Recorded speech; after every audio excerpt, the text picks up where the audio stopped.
indulge me for a minute. Before the season started, I had this as a game that the Lions will lose.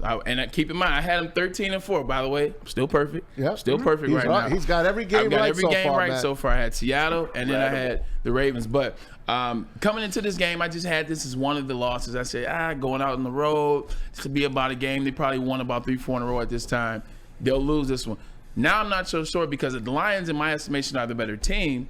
They just have maybe more high-profile players. But also, I think it comes down to Dan Campbell versus Brandon Staley. In my estimation, Dan Campbell is a much better coach, and he's only getting better. Talk about where you are right now with Dan Campbell in terms of where he's come from to where he is now as a coach in this league. Yeah, it seems every time you see him up on the podium or even out in the field coaching, it seems like he's getting more comfortable with himself. He's maturing. He's getting more savvy with his decision making. We haven't talked about any poor decisions being made in the last 5-6 weeks. And that was almost all you could talk about at the beginning of the season and last season. So I do think he's really coming into his own.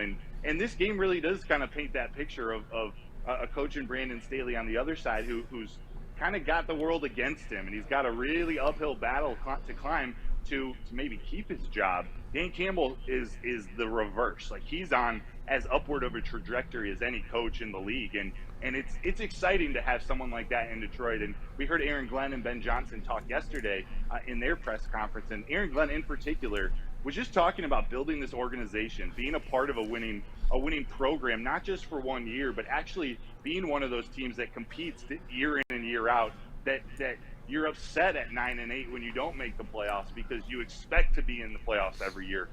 It seems like Dan Campbell, the Dan Campbell that everyone was joking about a couple of years ago, is the one that everyone's rallying around. And this identity of the team is being built around him. It's really great to see. Hey, bro, the last question for me, I would be remiss if I didn't talk about how good that Los Angeles Chargers pass rush at least used to be with the guy Joey Bosa. Khalil Mack seems like in the last 3 games they're kind of getting back to what they did. Talk about Joey Bosa, Khalil Mack going against this offensive line, which is almost at full power, but at the 3 positions, what we call the 3 pillars, they are at full power. Talk about that offensive line of the Lions going against that defensive line for the Chargers.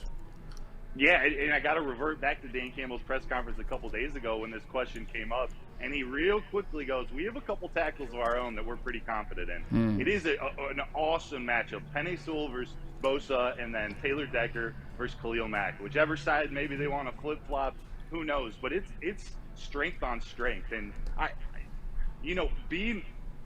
being as though this offensive line for the Lions is so great overall, I think the advantage is in the Lions' court. Joey Bosa showed up on the injury report for the Chargers yesterday with an illness, not an injury, but an illness. So we'll see how healthy he is.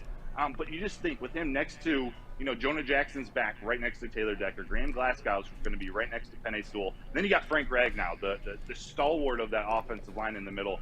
The thing that the Chargers don't do very much because they're so talented, because these 2 players are so talented, they don't do a lot of tricks. They don't scheme a lot of weird things from their defensive line. So it is strength on strength. There are going to be a lot of one-on-one matchups between Penei and Bosa and Decker and Mack, and we'll see how who wins at the end of the day. Who when that bell rings, who's going to come out on top? I really like how this offensive line is coming together, and we hope after this bye week that they really show it.